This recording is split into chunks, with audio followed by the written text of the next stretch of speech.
Bonjour à tous, comme tous les dimanches, on se retrouve pour le récap de l'actualité ivoirienne. Cette semaine, l'actualité était un peu plus concentrée dans les villes de l'intérieur du pays, mais vous aurez quand même une information sportive sur la ville d'Abidjan, à savoir le tournoi CAN d'Anoumambo. L'inspection de l'enseignement préscolaire et primaire de Biancouma a initié un séminaire de renforcement de capacité des instituteurs du mardi 12 au mercredi 13 novembre à l'EPP Biancouma 1. Venus de tous les secteurs pédagogiques, les enseignants ont été formés en technique pédagogique et à l'actualisation des compétences en approche par compétences, qui consiste à orienter les cours à partir des acquis et connaissances antérieures des élèves.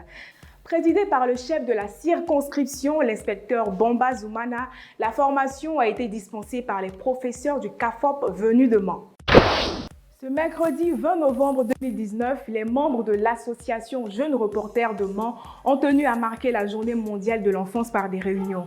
À travers leur porte-parole, M. Parfait Kouakou, ils ont fait des propositions pour la promotion des droits de l'enfant dans la région du Tompi, ainsi qu'une meilleure visibilité des actions de protection de l'enfant.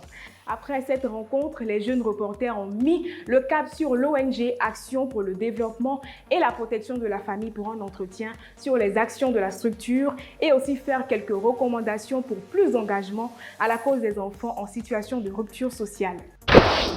La pluie qui s'est abattue sur la ville de Daloa dans la nuit du jeudi 14 au vendredi 15 novembre 2019 a provoqué des inondations par endroits. C'est au quartier abattoir 1 Mosquée que cette pluie s'est illustrée de la plus mauvaise manière. L'inondation n'a fait aucune victime, mais des dégâts matériels ont été signalés. Outre le mobilier et d'autres biens surpris par la montée des eaux, des fissures sont visibles sur les murs. Les habitants sont inquiets dans la mesure où la saison des pluies se prolonge de façon inhabituelle. Plus de 150 enfants participaient ce mercredi aux séances d'entraînement à l'Espoir Taekwondo Club de Bouaké.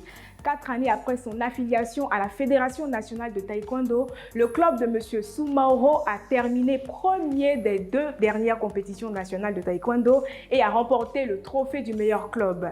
Le fondateur et instructeur Maître Soumaoro Bakari indique que pour intégrer le club, il faut payer un droit d'adhésion qui s'élève à 25 000 francs CFA. Ensuite, à chaque fin de mois, l'adhérence acquitte de la somme de 2 000 francs. La 6e édition du célèbre tournoi dénommé CAN Anoumambo a connu son apothéose le dimanche 17 novembre 2019.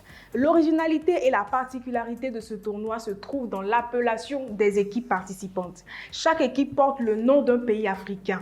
Au fil des années, la notoriété de ce tournoi a attiré plusieurs sponsors, des journalistes sportifs et plusieurs recruteurs. Ce jour-là, la finale qui a opposé l'Algérie à la Côte d'Ivoire a été soldée par la victoire de la Côte d'Ivoire sur le score de 3-0.